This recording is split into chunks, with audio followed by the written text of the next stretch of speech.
At sunrise, when the rest of the village was waking up to the gentle sound of roosters, Cassian the blacksmith jolted from his sleep to an entirely different noise. His workshop had begun rattling and groaning through the night, and a loud clang resounded as something slid off one of his many precariously piled shelves. He stumbled out of bed, face still half buried in his pillow, and accidentally stuck his foot into an old tin bucket. His day always seemed to begin with a comedic twist fitting, really, because he was the unluckiest lucky man in the whole kingdom. To say Cassian was gifted would be correct, but with a caveat. He had a habit of forging items that no one in their right mind would dream of.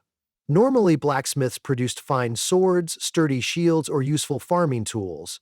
Not Cassian. His best-selling item, or notorious depending on who you asked, was a banana-shaped sword that curved so outrageously it looked comical, and yet knights, squires, and occasionally well-to-do peasants brought their corn purses to him, if only to see what madness might spring from his anvil next. Whether the buyers were drawn by the novelty or by a secret desire to one-up their neighbors with outlandish weaponry, Cassian's forge always had visitors. Despite this bizarre success, Cassian didn't set out each morning attempting to be funny.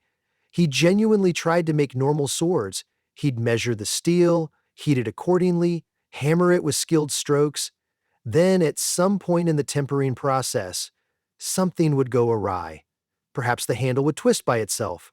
Perhaps the blade would start to wobble like pudding. One time, the sword's tip inexplicably formed a perfect spiral, so you could theoretically use it as a corkscrew if you really wanted to. That piece sold for a small fortune to a minor noble who hosted lavish parties. Now the noble boasted that he could open a wine bottle with his sword, to the applause of all his guests. "Morning, Cassian," called out Tilda, the young apprentice who swept the forge floor. At least whenever she wasn't chasing the blacksmith's scatterbrained idea. She was no older than 14, bright-eyed and ambitious, with dirt-smudged cheeks from prowling around the sooty corners of the shop. "Did I hear something crash in there again?" She pointed toward the anteroom where supplies were stored. "Probably just more clutter trying to kill me," Cassian replied, prying the tin bucket off his foot. "If the anvil doesn't drop on me first, the rest of this junk might." He surveyed the jumbled mess, scraps of metal, half-finished prototypes, small wooden crates labeled in a script so wiggly he wasn't even sure it was his own handwriting. "Though last night I thought I'd cleared some space, but I must have drifted toward madness, or the crates multiplied on their own." Tilda dusted her hands and grabbed a straw broom. "Shall I sweep up the corner again?" She grimaced at the several burnt lumps that might have been old molds or lumps of clay. "We never did figure out where these lumps came from. Are you sure they're not magical? They keep reappearing." Castian considered that, chewing his lip. "Magic? Me? That's a bit lofty. I'm just unlucky. And anyway," he said with a shrug, "I doubt a wizard would cast a spell to make me produce yet another snake-like dagger or an axe that doubles as a cheese slicer. But we do have a schedule. I promised Old Man Garvey I'd rework his horseshoes, normal ones, by tomorrow. Let's see if the forge cooperates today." He grabbed a chunk of iron, patted it fondly, an odd custom of his, then placed it into the searing flames of the forge. While the iron heated, Cassian tested out a fresh anvil he had purchased from a traveling merchant last month. It was rumored to be guaranteed for no bizarre forging. The merchant insisted. "This anvil is free of curses, ghosts, or mischief," which Cassian found oddly specific. But if the traveling salesman's claims were true, maybe this was the day everything would go smoothly. Maybe the metal would become lovely, ordinary horseshoes. Maybe Cassian could enjoy a quiet day without comedic mishaps. Then again, if that happened, who would fill the kingdom's need for the strangest armaments? Tilda, as if reading his thoughts, teased, "A normal day at Cassian's forge? I'll bet you a mug of ale you can't go 24 hours without forging something downright silly." "I'll take that bet," Cassian said with an air of determination, "though you're too young for ale, so maybe we'll bet for sweets from the bakery.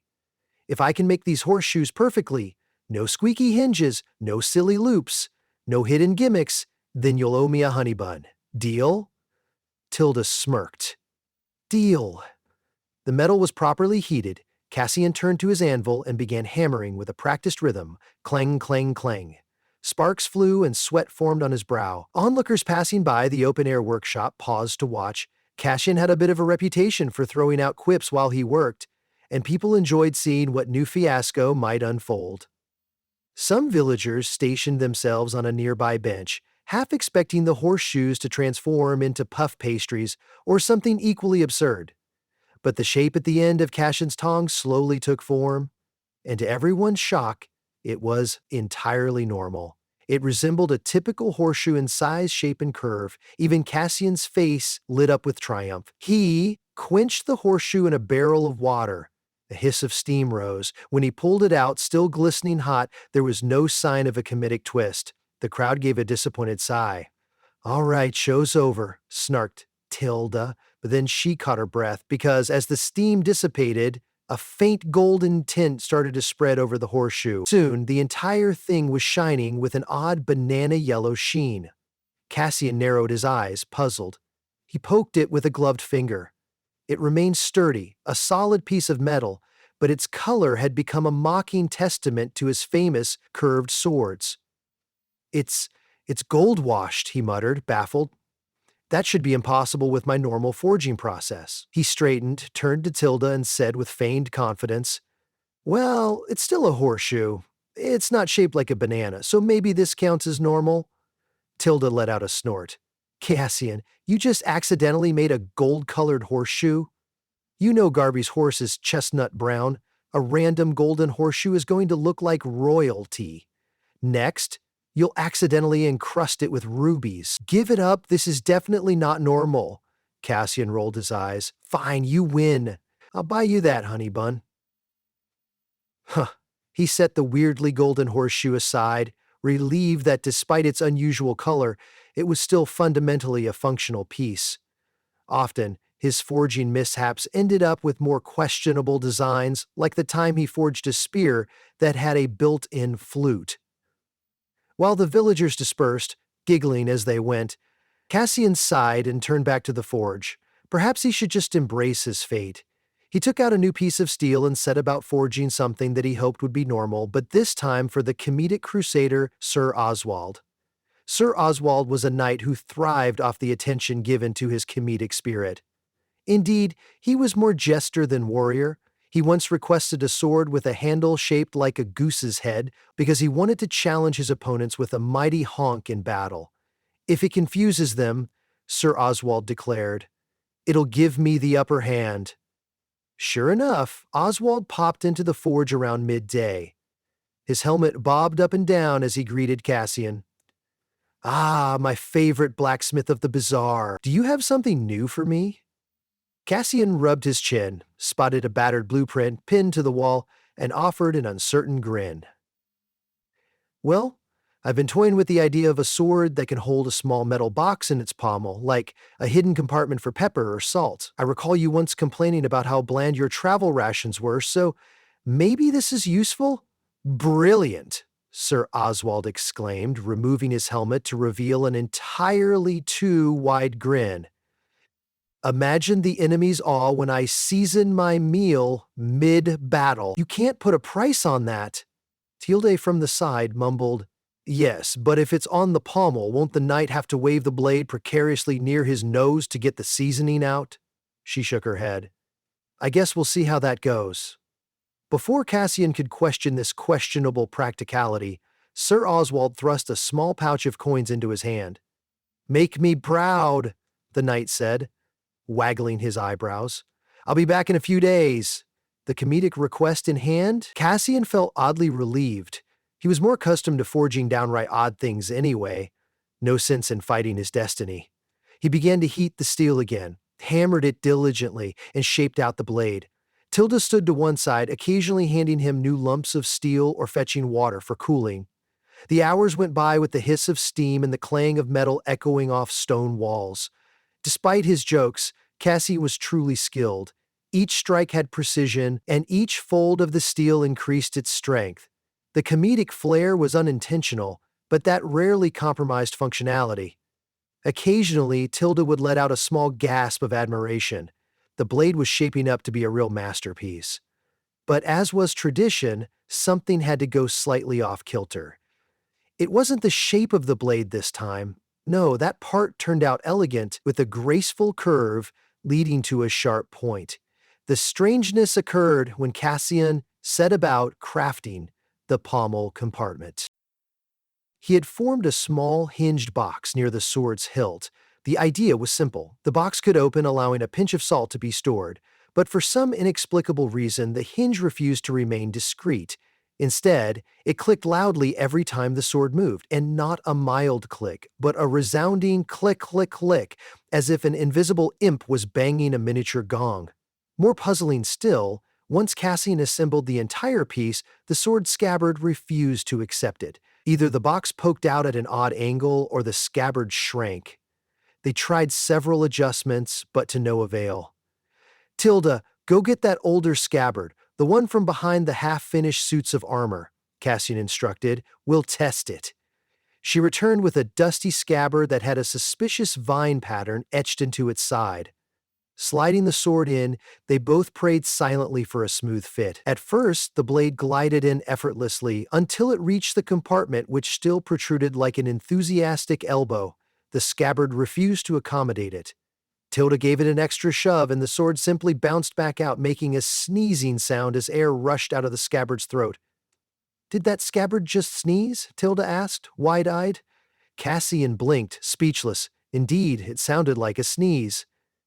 He tried pushing the blade in again, and once more the scabbard expelled it with a ha-ha-choo. The comedic timing was impeccable. It made Tilda collapse in giggles. "Well," Cassian mused, "either I'm forging living scabbards now, or we have yet another piece that'll go down in weird weapon history." "I vote for it being a living scabbard," Tilda said with a grin. "Can we charge double for that?" Cassian ran a hand through his hair. "I wish. But I can't just hand Sir Oswald a scabbard that sneeze. That'd cross the line from comedic to downright unsettling. Let's see if a drop of oil in the scabbard might fix the sound." So he took some lamp oil and carefully oiled the interior. To their relief, it silenced the sneeze, though occasionally the scabbard now gurgled. Cassian couldn't decide if that was better or worse. Nevertheless, by sundown, the comedic sword was complete salt compartment, hinged box, and a scabbard that made the faintest of wheezing noises whenever the blade moved. Cassian set it aside with a sense of resignation. He'd just have to wait for Sir Oswald to see if he would appreciate the piece or demand extra comedic features. Over the next couple of days, the forge didn't grow any less chaotic. A farmer requested a pitchfork that absolutely had to be straightforward and utilitarian. Predictably, Cassian delivered a pitchfork whose tines sprouted miniature barbs that spelled out the farmer's own name, Edgar, if you squinted correctly. Edgar took one look, scratched his head, and eventually said, "Well, at least it's spelled right." He took it and left, leaving Cassian to wonder how that even happened. Then there was the traveling merchant, an eccentric figure named Mona, who insisted on wearing bright purple clothing in a kingdom that mostly favored duller hues. She breezed into Cassian's forge with a flourish of her cloak, depositing a cameo of the king on his work table. "I want a souvenir weapon that I can sell in the capital," she declared. "Something that screams, 'Our king is great.' Maybe a small dagger with a royal crest. Something the common folk can afford as memorabilia." Cassian tried to keep it simple, a slender dagger with the image of the king's profile carved into the hilt. But after forging, the hilt ended up looking more like a turnip than a stoic face. Mona took it in her hands, rotated it, and frowned. "Ha!" she said. "So is that the king's nose or a second handle?" Cassian groaned. It was inescapable. Still, Mona was a shrewd businesswoman. "No matter," she said with a wink. "Only market these as the King Turnip Daggers, a whimsical tribute to our ruler's sense of humor. Everyone loves mocking royalty, right?" And with that, she bought a dozen. Cassian was left to ponder how quickly news of these so-called turnip daggers would reach the castle. A week later, as he was finishing the last of Mona's comedic daggers, Tilda rushed into the forge, breathless and excited. "Cassian?" she exclaimed, leaning on her broom. "The king's courier arrived. He says there might be an official request from the palace. Something about our newest line of bizarre weapons." Cassian felt equal parts pride and dread. If the king had found out about the turnip daggers, there was no telling what could happen. However, if the monarch was making an official request, it might be a chance for Cassian to prove himself as more than just a jester blacksmith. So he wiped the sweat off his forehead and walked outside, where a short man clad in blue and gold livery stood tapping his foot impatiently.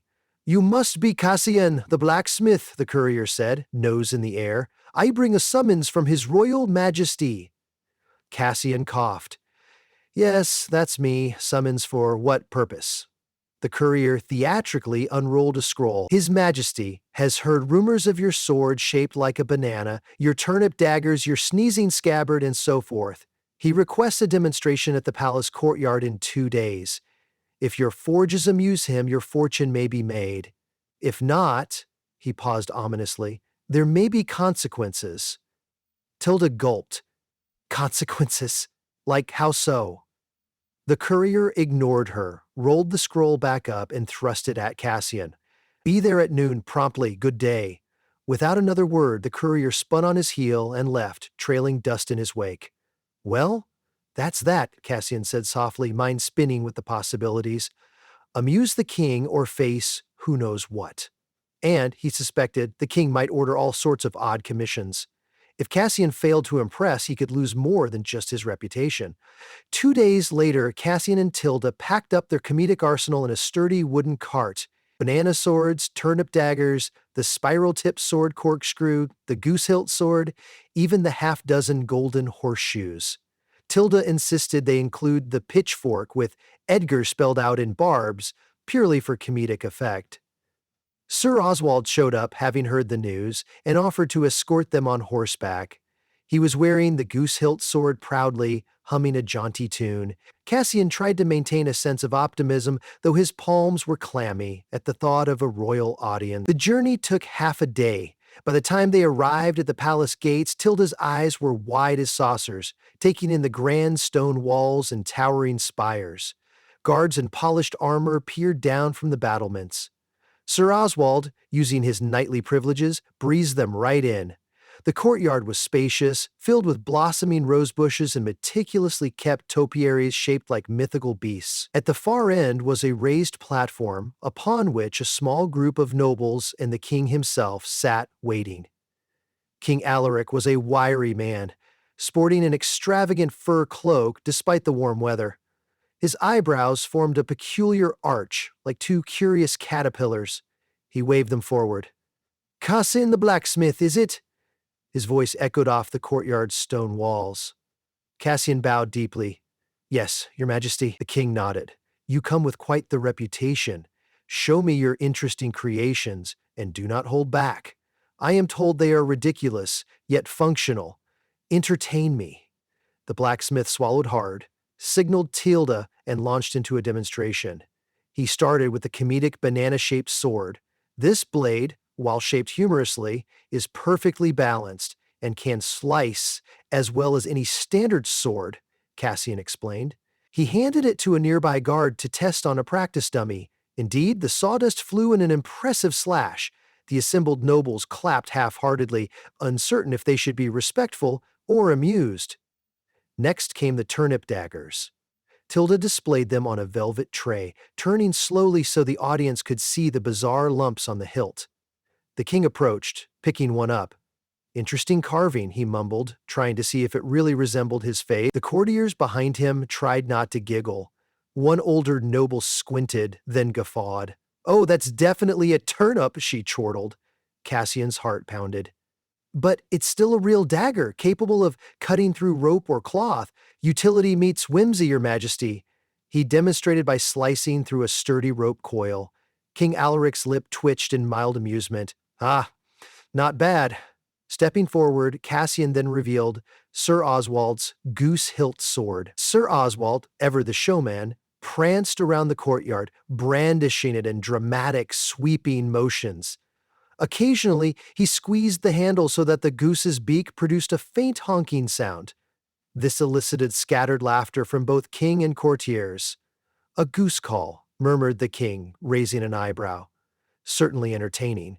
Finally, Cassian presented the scabbard for the seasoning sword. He briefly explained the concept. Sir Oswald excitedly unsheathed the blade to reveal the hidden compartment of salt.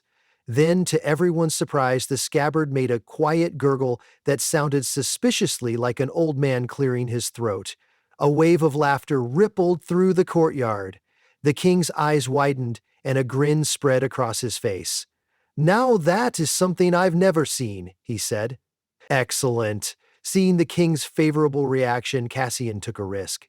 "Your Majesty, I also have these golden horseshoes, though they were meant for a neighbor's horse. I'm sure you have your own fine smiths for such mundane tasks, but these are, well, perhaps uniquely suitable for a royal steed."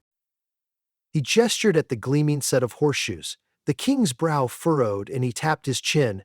"My horse is named Midnight. He's a dark black stallion. Golden horseshoes might look rather fetching on him, might they not?" One of the king's advisors leaned in and whispered something. The king nodded. "Very well, we shall try them. If they do not suit him, no harm done." He snapped his fingers, and two stable hands hurried to fetch the stallion. Within minutes, a majestic black horse stood in the courtyard, tossing its mane. Carefully, the blacksmith fit the golden shoes. The effect was striking. Each hoof now sparkled in the sunlight. The king's eyes lit up with delight. "Ha! He looks like he's dancing on sunshine." The courtyard erupted in mirth as the horse pawed the ground, drawing glimmering arcs in the dust. That sealed Cassian's acceptance. The king stood, clapped his hands, and declared, "I am pleased, Cassian. You are indeed the blacksmith of bizarre wonders." He held up a palm. "As you have delighted me, I would like to commission my own custom sword, but it cannot be plain. I want something that shows off the grandeur of the kingdom while capturing our capacity for humor." Cassian felt a flush of relief. "I am honored, sire. That will be my greatest project yet." "Make me a sword that can impress visiting dignitaries," the king continued. "A conversation piece that will break the ice at formal gatherings, but also serve as a symbol of our might if needed." He paused. "Perhaps a sword whose hilt is shaped like a curled dragon tail, with the guard resembling the dragon's open jaws. And if you can incorporate a cunning comedic trick, so much the better." Tilda's grin threatened to split her face. Cassian bowed. "Yes, your Majesty. I will design something truly extraordinary. I promise it will be functional and whimsical." With that, the king waved them away and commanded the nearby scribes to draw up official documentation for Cassian's commission. Sir Oswald patted Cassian on the back. "You've done it, my friend. The king likes your brand of madness." Packing up their tools again, they headed for home in a celebratory mood. Tilda perched on the cart's edge, counting the newly awarded gold from the palace. "This is enough to expand the forge," she exclaimed. "We can increase the workspace, maybe get an extra anvil." Cassian nearly tripped over a loose cobblestone in excitement. "An extra anvil? Ha! Maybe we should just keep the cursed one. Without it, my success might vanish." He winked at Tilda. "Still, we'll see. The king's sword will be the ultimate test. If I can forge it without it turning into a squeaking flute or a pickaxe shaped like a donkey, then perhaps I'll have transcended my comedic forging destiny." They returned to the village under the light of the setting sun, cart rattling and spirits high. That night, Cassian could hardly sleep. His mind danced with images of a dragon-themed hilt that could blow little bursts of air or maybe produce a gentle roar when swung. Was that too silly? Perhaps if he used a carefully placed chamber in the guard, the wind from a swing could create a roaring whistle. Yes, that might be perfect for the king. At the crack of dawn, Cassian found himself back at the forge, rummaging through crates for specially shaped metal blocks. Tilda soon joined him, stifling a yawn. "Couldn't wait, could you?" Cassian laughed. "No time to waste. The king's sword demands brilliance. Grab me that set of chisels, and let's get started planning the dragon's head." They spread out sketches on a large wooden table, the swirl of a dragon's tail doubling as the pommel, the open jaws forming the crossguard, forging a near-hollow interior to create the roar effect. It was ambitious, bordering on insane. The days that followed were a flurry of activity. So much metal was heated that the forge glowed around the clock. Sparks lit up the dim interior like miniature fireworks. Tilda's sweeping chores were replaced by constant errands. Fetch water, fetch fresh coals, fetch the half-finished handle from the bench. They ate hurried meals of bread and cheese, occasionally forgetting to drink enough water until the heat chased them outside. Cassian hammered with every ounce of skill he possessed, determined this piece would be perfect. A few comedic mishaps still cropped up. The partial hilt at one point shaped itself into a suspiciously goose-like neck. Had Sir Oswald's sword infected the forge, Cassian hammered it back into a dragon's curve. A swirl of smoke formed what looked eerily like a smiling face whenever Cassian quenched the blade, but it vanished quickly. Through it all, Cassian refused to give in to any accidents that threatened to overshadow the design. With patience, perseverance, and a dash of comedic acceptance, he pressed on. At last, the sword was complete. The blade was sleek and robust, etched with swirling patterns reminiscent of dragon scales. The hilt formed a regal dragon tail that curled into a comfortable grip, and the crossguard was shaped like a roaring dragon's head. Hidden inside the guard was a small cavity designed to catch and funnel air when the sword was swung, creating a droning roar that might unnerve opponents or amuse onlookers, depending on their temperament. Exhausted but proud, Cassian and Tilda tested the sword in the workshop. A quick swing produced a low, moaning vibration. A more forceful swing produced a falsetto roar, which made them double over in laughter. "That's it," Cassian said between wheezes. "We've done it!" Word went around the village that Cassian had forged his greatest masterpiece. Even the traveling merchant Mona came by, eager to see if the rumors were true. She stared at the sword, her eyes alight with admiration. "This is truly your magnum opus," she declared, flipping a coin in her fingers. "Though I prefer my comedic weapon small enough to carry. Still, if you ever need to market it among the foreign dignitaries, you let me know." Finally, with the sword wrapped in a protective cloth, Cassian and Tilda set out for the palace. This time the traveling party was smaller.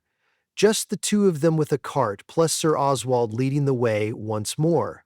Upon reaching the courtyard, King Alaric was waiting, along with a retinue of knights. A hush fell as Cassian uncovered the blade. The king's eyes shone. Magnificent. A worthy piece indeed.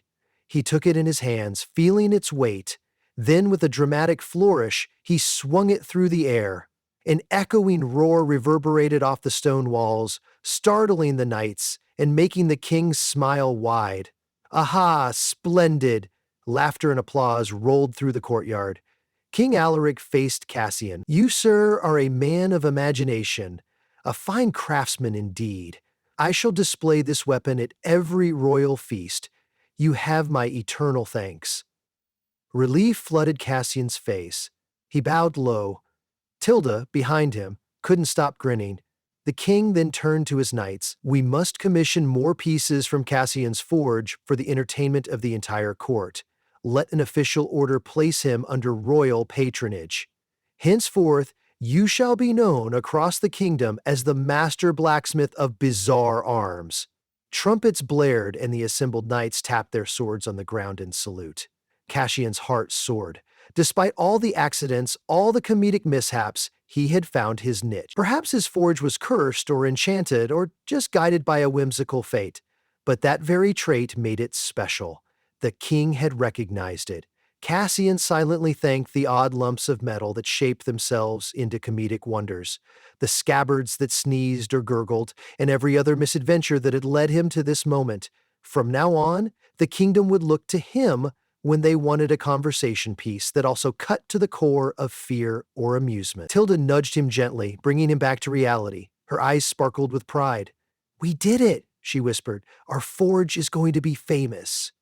Cassian smiled back. "Yes," he said softly, under the roar of trumpets. "And from here on out, may our futures be forged in laughter." And for once, as they loaded their cart and left the palace, Cassian felt no anxiety about the next bizarre weapon that might accidentally spring forth from his anvil. Because in this kingdom, it was clear that bizarre was exactly what everyone wanted.